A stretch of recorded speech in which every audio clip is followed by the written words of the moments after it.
సదాచారము, శాచాచారము, స్నానము, భస్మధారణము, సంధ్యావందనము, ప్రణవజపము, గాయత్రీ జపము, దానము, న్యాయపూర్వక ధనోపార్జనము, అగ్నిహోత్రము మొదలగు విధులు మహిమల వర్ణన. ఋషులు పలికిరి. సూత మహర్షి విద్వాంసులు పుణ్యలోకములందు విజయములను సాధించెదరో అట్టి సదాచారములను గూర్చి శీఘ్రముగా వినిపించుడు. స్వర్గము నొసగు ధర్మాచరణములను, నరకమునందలి కష్టములను ఇచ్చు అధర్మాచరణములను కూడా తెలుపుడు. సూతుడిట్ల పలికెను. సదాచారములను పాటించు విద్వాంసుడగు బ్రాహ్మణుడే నిజమునకు బ్రాహ్మణ నామమును ధరించుటకు అర్హుడగును. కేవలము వేదములలో చెప్పబడిన ఆచారములను పాటించువాడు వేదముల నభ్యసించు బ్రాహ్మణుడు విప్రుడు అనబడును. సదాచారములో వేదాచారమును, విద్య వీటిలోని ఒక్కొక్క గుణమును కూడి ఉండినవాడు ద్విజుడు అని చెప్పబడును. కొద్దిపాటి ఆచారములను పాటించువారు, చాలా తక్కువగా వేదములనధ్యాపనము చేయువారు, రాజునకు సేవకులు అంటే పురోహితులు, మంత్రి మొదలగువారుగా ఉండు వీరిని క్షత్రియ బ్రాహ్మణులు అని పేర్కొందురు. కృషి, వాణిజ్య కర్మలను చేయు బ్రాహ్మణులు, కొంత బ్రాహ్మణోచిత ఆచరణలు పాలించువారు వైశ్య బ్రాహ్మణులని చెప్పబడుదురు. స్వయముగా పొలము దున్నువాడు శూద్ర బ్రాహ్మణుడుగా పేర్కొనబడును. ఇతరుల దోషములనెన్నువాడు, ద్రోహము చేయువాడు చండాల ద్విజుడని చెప్పబడును. ఇట్లే క్షత్రియులలో కూడా భూమిని పాలించువాడు రాజు. ఇతరులు రాజ్యము లేని క్షత్రియులు అనబడుదురు. వైశ్యులందు కూడా ధాన్యాది వస్తువులను అమ్మువాడు, కొనువాడు వైశ్యులని చెప్పబడును. ఇతరులను వణిజలందరూ బ్రాహ్మణుల, క్షత్రియుల, వైశ్యుల సేవయందు నిరతుడైనవాడు వాస్తవముగా శూద్రుడు అని పలుకబడును. నాగలితో దున్ను శూద్రుడు వృషులు డనబడును. సేవ, శిల్పము, కర్షణము, పొలము దున్నుట మొదలగు వాటిని భిన్నములైన వృత్తుల నాశ్రయించు శూద్రుడు దస్యుడు అని పిలువబడును. ఈ వర్ణముల వారందరూ బ్రహ్మముహూర్తమున లేచి పూర్వాభిముఖులయి అన్నిటికంటే ముందు దేవతలను పిలుప ధర్మమును, అర్థమును, దానిని పొందుటకు ఎదుర్కొను క్లేశములను, ఆదాయ వ్యయములను గూర్చి ఆలోచింపవలెను. రాత్రి వెనుకటి లేక చివరి జామున ఉషకాలముగా గుర్తింపవలెను. ఆ చివరి జాము యొక్క అర్ధ లేక మధ్యభాగమును సంధియని అందురు. ఆ సంధికాలమునందు లేచి ద్విజుడు మలమూత్ర విసర్జనాదులను చేయవలెను. తదుపరి కాళ్ళు చేతులు శుభ్రపరచుకొని 8 సార్లు పుక్కిలించవలెను. తదుపరి దంతధానము చేయవలెను. ఆకుతోనైనా వేపపుల్లతోనైనా నీటికి వెలుపల దంతధావనము చేసుకొనవలెను. ఆ సమయమున చూపుడు వేలును ఉపయోగించి దంతములను శుభ్రము చేయు విధానము ఇట్లు తెలుపబడెను. అనంతరము జలసంబంధమైన దేవతలకు నమస్కరించి మంత్రమును పఠించి జలాశయమునందు స్నానమొనరింపవలెను. కంఠము వరకు లేక నడుము వరకు మునిగి స్నానమాచరించు శక్తి లేకున్నచో మోకాళ్ళ మీద నుంచి పైన నీళ్లు జల్లుకొనుచు మంత్రోచ్చారణ సహితముగా స్నానము నాచరింపవలెను. తీర్థజలములందు పండితుడు దేవతాదులు తీర్థాంగ తర్పణము కూడా చేయవలెను.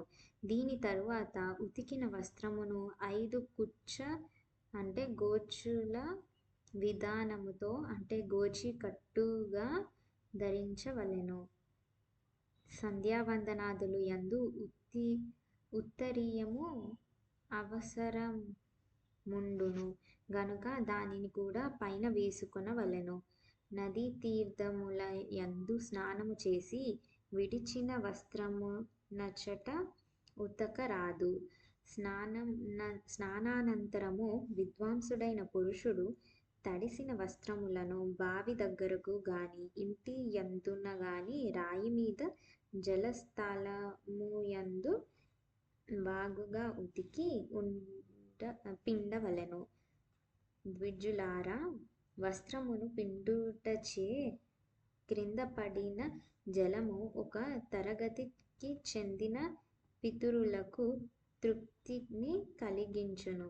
దీని తరువాత జాబాలి ఉపనిషత్తునందు చెప్పబడిన అగ్నిరితి మంత్రము నుచ్చరించుచు భస్మమును తీసుకొని నుదుట 3 రేఖలుగా త్రిపుండ్రమును అలంకరించుకొనవలెను.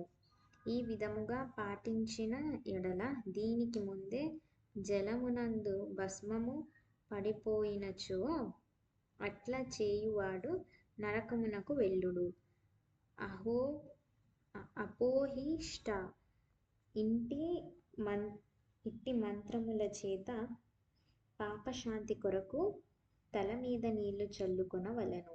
మరియు యస్యక్షయాయ ఈ మంత్రమును చదివి కాళ్ళ మీద నీళ్లు చల్లుకొనవలెను. దీనిని సంధిప్రోక్షణం అందురు.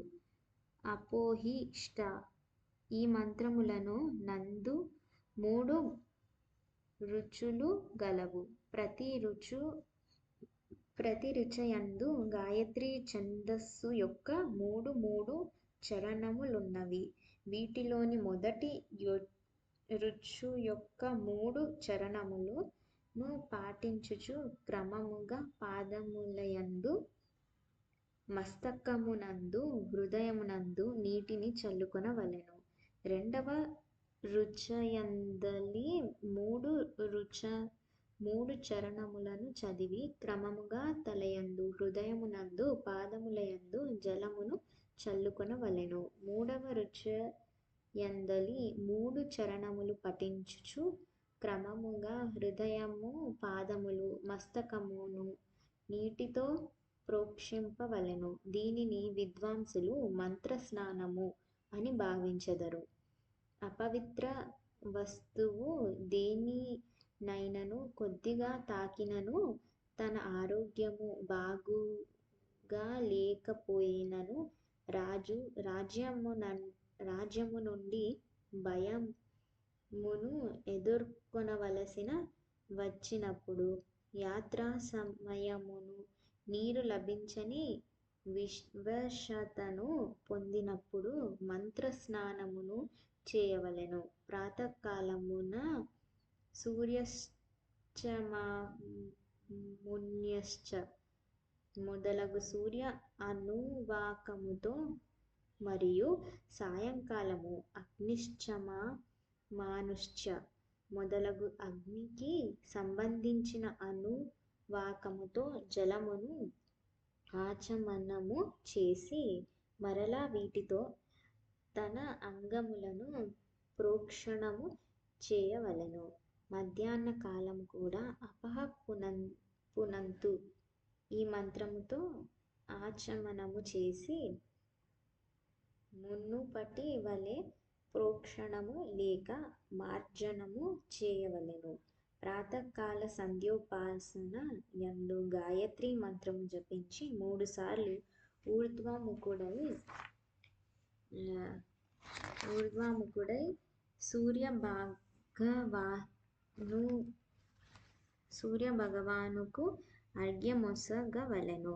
బ్రాహ్మణులారా, మధ్యాహ్న కాలమునందు గాయత్రీ మంత్రోచ్చారణ పూర్వకముగా సూర్యదేవునకు ఒకే అర్ఘ్యం ఒసగవలెను. తదుపరి సాయంకాలము పశ్చిమముఖుడై కూర్చొని భూమి మీదనే సూర్యుని కర్ఘ్యమివ్వవలెను. అంటే ఊర్ధ్వముఖుడై కాదు.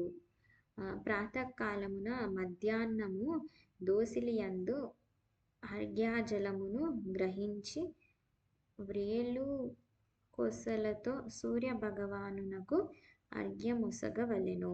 తదుపరి వ్రేళ్ల సందుల నుండి అస్తమోన్ముఖుడైన సూర్యదేవుని చూడవలెను. ఆ స్వామికి స్వయముగా ప్రదక్షిణ మొనర్చి శుద్ధ ఆచమనము చేయవలెను. సాయంకాలమున సూర్యాస్తమయమునకు 2 ఘడియలు ముందు చేయబడిన సంధ్య నిష్ఫలమగును.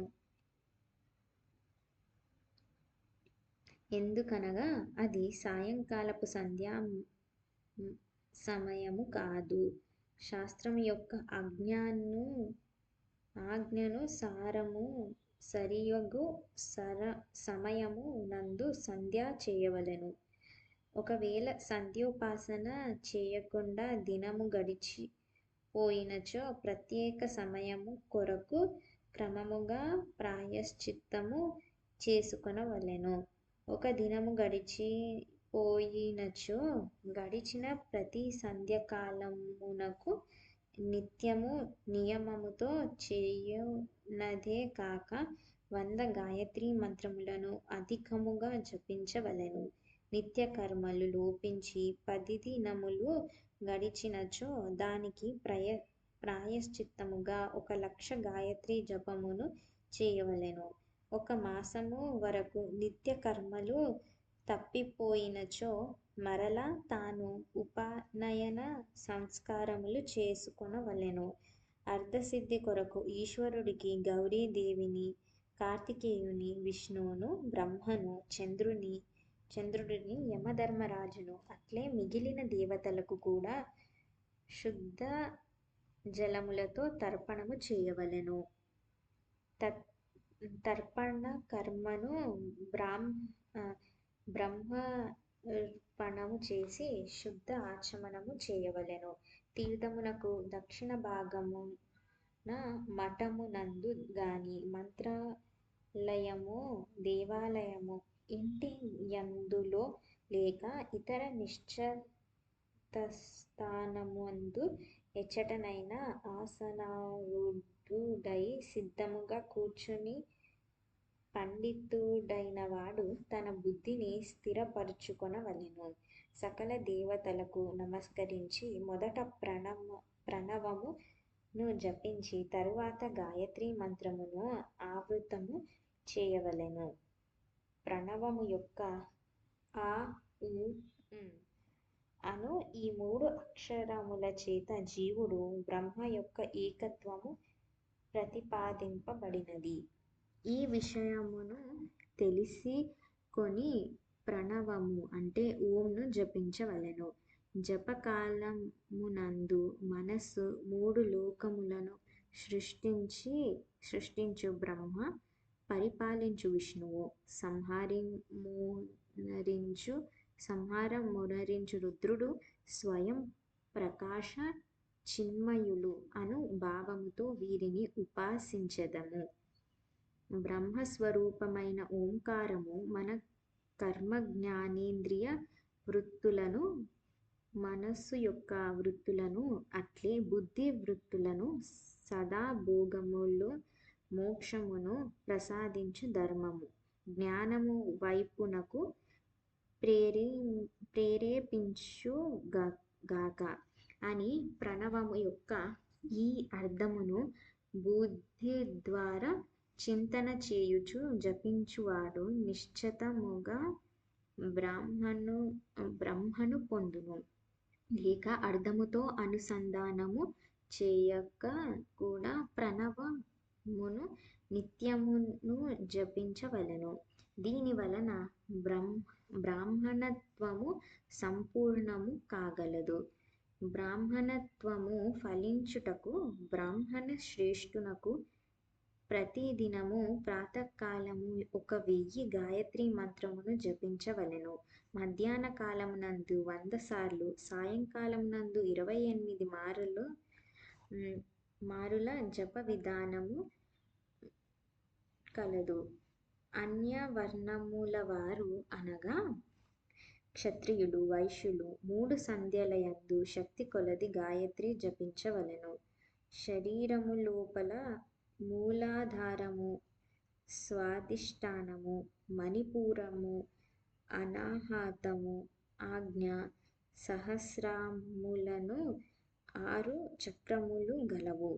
మూలాధారము మొదలుకొని సహస్రారము వరకు 6 స్థానములలో క్రమముగా విద్యేశ్వరుడు, బ్రహ్మ, విష్ణువు, ఈశ్వరుడు, జీవాత్మ, పరమేశ్వరుడు స్థితులై ఉన్నారు.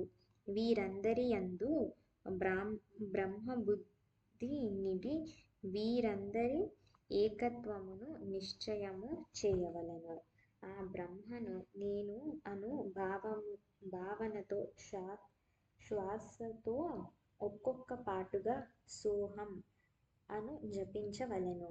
అట్లే ఆ బ్రహ్మరంధ్రాదులందు అటులనే శరీరము యొక్క వెలుపల కూడా ఈ విద్యేశ్వరాదులనే భావించవలెను. ప్రకృతి యొక్క వికారభూతమైన మహాతత్వము మొదలుకొని పంచభూత పర్యంతముగల తత్వములతో ఈ శరీరము నిర్మింపబడినది. అట్టి వేల కొలది శరీరములను ఒక్కొక్క అజప గాయత్రీ జపము చేత క్రమముగా ఒక్కొక్క శరీరమును అధిగమించుచు నెమ్మదిగా పరమాత్మతో కలువవలెను. ఇది జపతత్వముగా చెప్పబడినది. 100 లేక 28 సార్లు మంత్ర సంఖ్యతో జపముతో అన్ని సంఖ్యలుగా శరీరములు అధిగమించుట జరుగును. ఈ విధమైన మంత్ర జపమును ప్రారంభదశ నుండి వాస్తవిక జపముగా తెలిసి కొనవలెను. 1000 సార్లు చేయబడిన జపమును బ్రహ్మలోకమును చేర్చునదిగా తెలుసుకొనవలెను. 100 సార్లు చేయబడిన జపమును ఇంద్రలోకమునకు చేర్చును. బ్రాహ్మణుడు కానివాడు ఆత్మరక్షణ కొరకు స్వల్ప జపము చేసినచో బ్రాహ్మణ కులమునందు జన్మించును.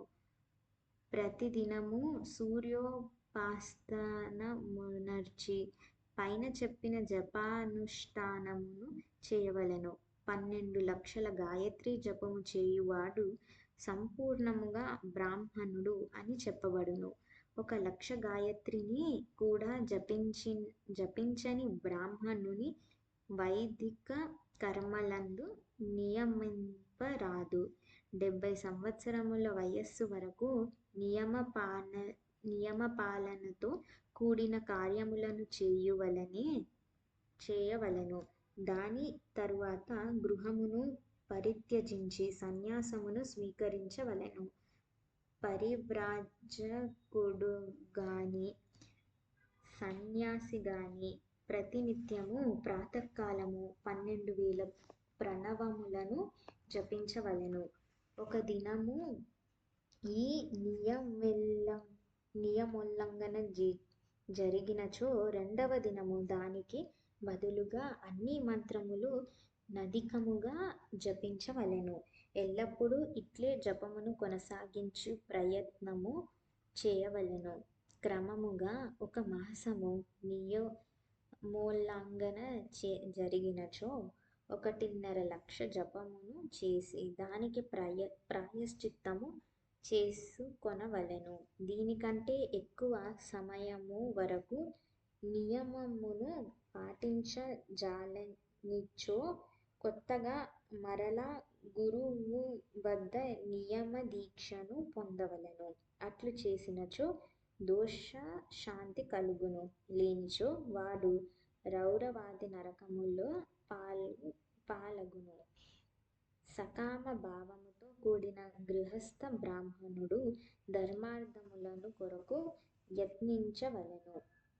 ముముక్షువైన బ్రాహ్మణుడు సదా జ్ఞానము కొరకే అభ్యాసము చేయవలెను. ధర్మము వలన అర్థము ప్రాప్తించును. అర్థము వలన భోగానుభవములు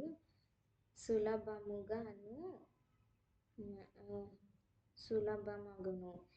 ఆ భోగముల వలన వైరాగ్యము కలుగును. ధర్మముగా ఆర్జించిన ధనము చేత కలుగు భోగము వలన ఒకానొక నాడు తప్పక వైరాగ్యము కలుగును. ధర్మమునకు విరుద్ధముగా అధర్మము చేత ఆర్జించిన ధనము వలన కలుగు భోగములతో భోగముల యందు ప్రేమ ఆసక్తియు అధికమగును. మానవుడు ధర్మముతో ధనమును పొందును.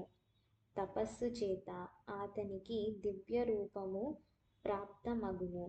కోరికలను పరిత్యజించిన మనుజుని యొక్క అంతఃకరణము పరిశుద్ధమగును.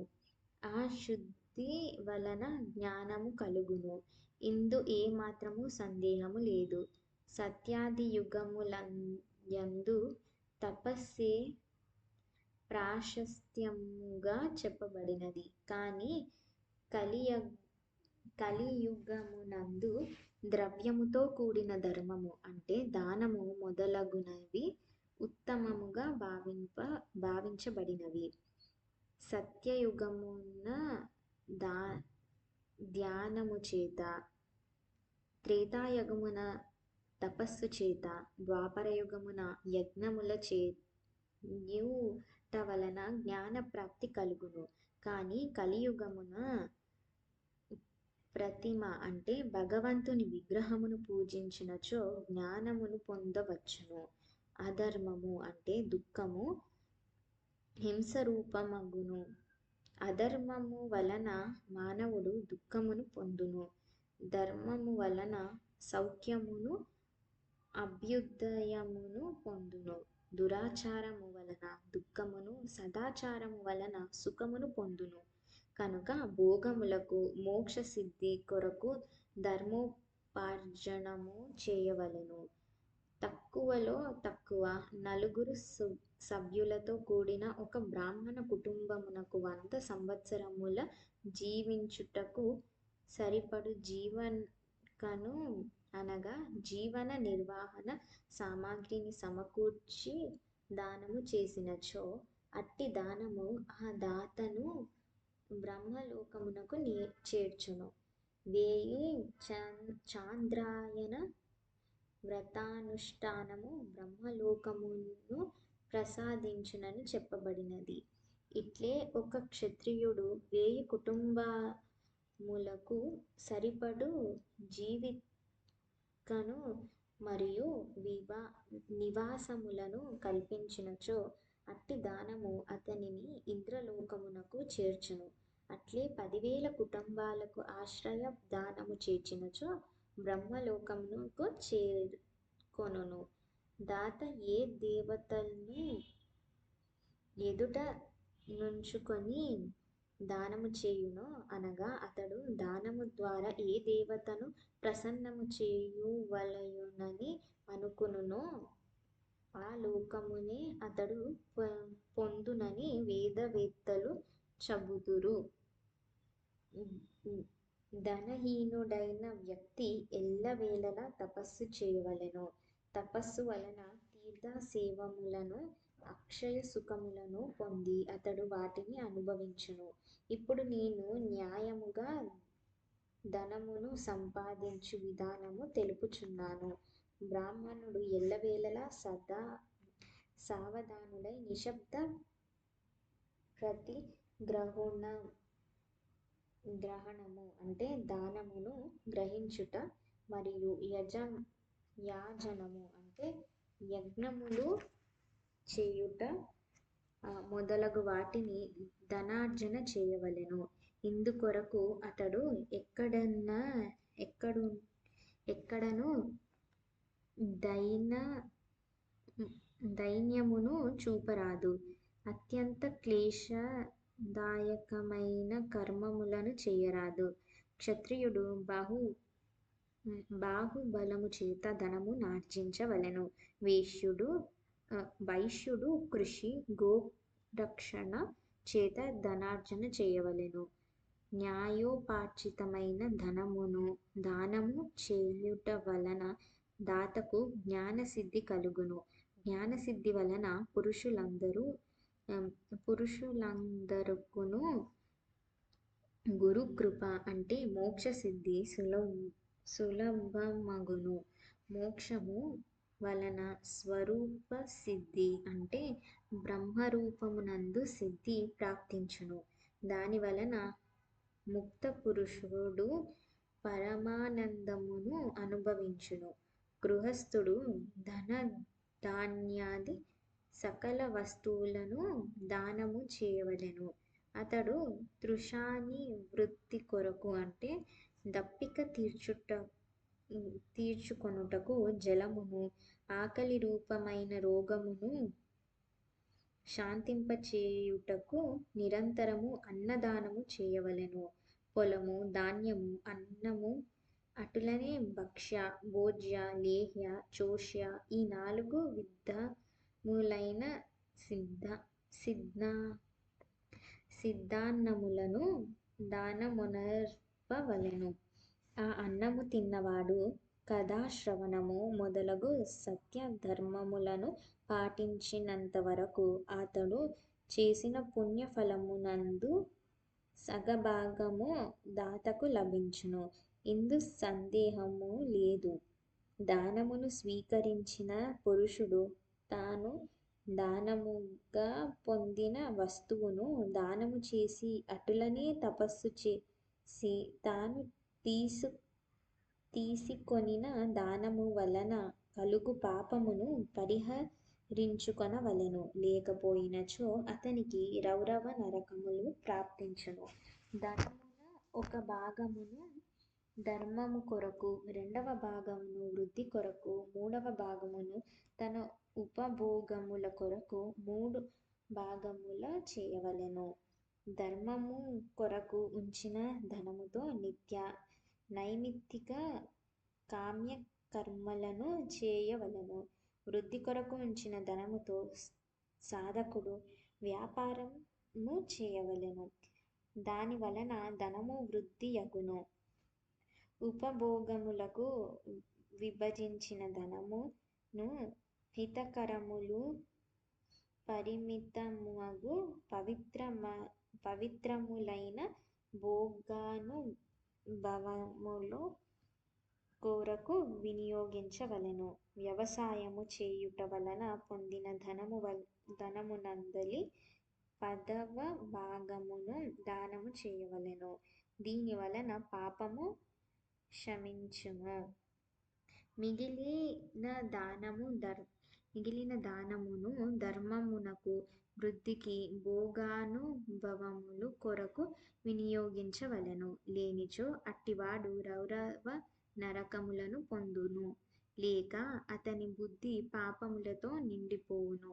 వ్యవసాయము ఫలశూన్యమగును. వృద్ధి కొరకు చేయబడు వ్యాపారము నందు లభించిన ధనమునందలి 6వ భాగము దానము చేయుట సముచితము. బుద్ధిమంతుడైన పురుషుడు తప్పక దానిని దానము చేయవలెను. విద్వాంసులు ఇతరుల దోషములను గణించరాదు. బ్రాహ్మణులారా, దోషములకు లోనై ఇతరుల చేత వినిన లేక చూచిన తప్పులను కూడా బయట పెట్టరాదు. సకల ప్రాణుల హృదయములందు రోషమును కలిగించు మాటలను పండితులు పలకరాదు. ఐశ్వర్య సిద్ధి కొరకు సంధ్యా సమయములో రెండింటి యందు అగ్నిహోత్ర కర్మలు తప్పక చేయవలెను. 2 సార్లు చేయుటకు అసమర్థుడైనచో ఒకేసారి సూర్యభగవానుని అగ్నిదేవుని విధిపూర్వకముగా ఆహుతులు నొసగి సంతుష్ట పరచవలెను. బియ్యము, ధాన్యము, నెయ్యి, కదమూల ఫలములు, అటులనే హావిష్యము వీటి చేత విధిపూర్వకముగా స్థాళీపాకము తయారు చేసి అంటే అన్నము వండి సముచిత రీతిలో సూర్యునకు అగ్నికిని అర్పించవలెను. హవిష్యము లోపించినచో ప్రధాన హోమము మాత్రమే చేయవచ్చును. ఎల్లవేళలా సురక్షితముగా నుండు అగ్నికి పండితులు అజస్రము అని పేరు పెట్టిరి. లేక సాయంకాలమునందు జపము లేక సూర్య నమస్కారమును చేయవచ్చును. ఆత్మజ్ఞానమును పొందగోరువారు గాని ధనమును కోరువారు గాని విధి విధానముగా ఉపాసన చేయవలెను. బ్రహ్మయజ్ఞమునందు నిరంతరము తత్పరులైన వారు దేవతలను పూజించుట యందుల లగ్నమైన వారు నిత్యము అగ్ని పూజలు, గురు పూజలందు అనురక్తులైన వారు బ్రాహ్మణులను తృప్తులను గావించుచుండువారు స్వర్గలోక భోగములను అనుభవించుటకు అర్హులగుదురు.